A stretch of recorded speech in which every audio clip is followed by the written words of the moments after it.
तीन आदमी और सोने का थैला। एक बार की बात है, तीन आदमी थे, अर्जुन, समीर और राघव। वे घने जंगल में चल रहे थे जब उन्हें एक पुराना धूल भरा बैग मिला। जिज्ञासा से भरकर उन्होंने उसे खोला और देखा कि वह चमचमाते सोने के सिक्कों से भरा हुआ था।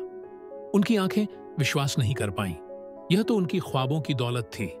शुरुआत में उन्होंने तय किया कि वे सोना बराबर बांटेंगे, लेकिन जब वे एक पेड़ के नीचे बैठकर सिक्के गिनने लगे, तभी भूख ने उन्हें जोर से पकड़ा।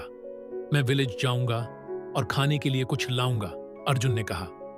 बाकी लोग सहमति में सिर हिलाने लगे। उनके मन में पहले से ही धन की सोच चल रही थी।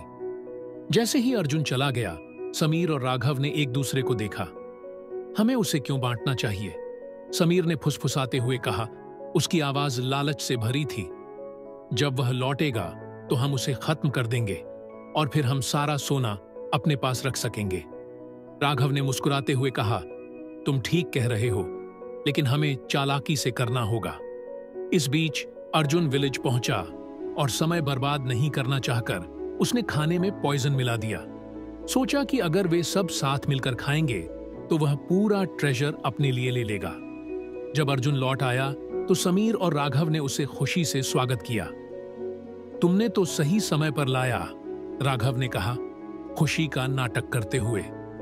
जब वे खाने बैठे तो अर्जुन ने पहले जहर वाला खाना दिया। तुम दोनों को तो भूख लगी होगी, उसने चतुर मुस्कान के साथ कहा।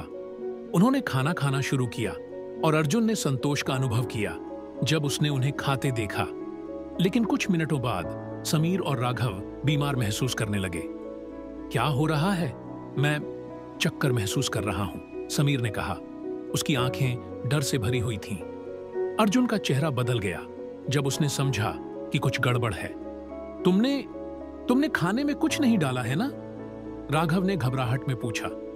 तुम्हें तो उस जहर से मर जाना था जो मैंने डाला था, अर्जुन ने कहा। उसकी योजना का रोमांच आतंक में बदल गया।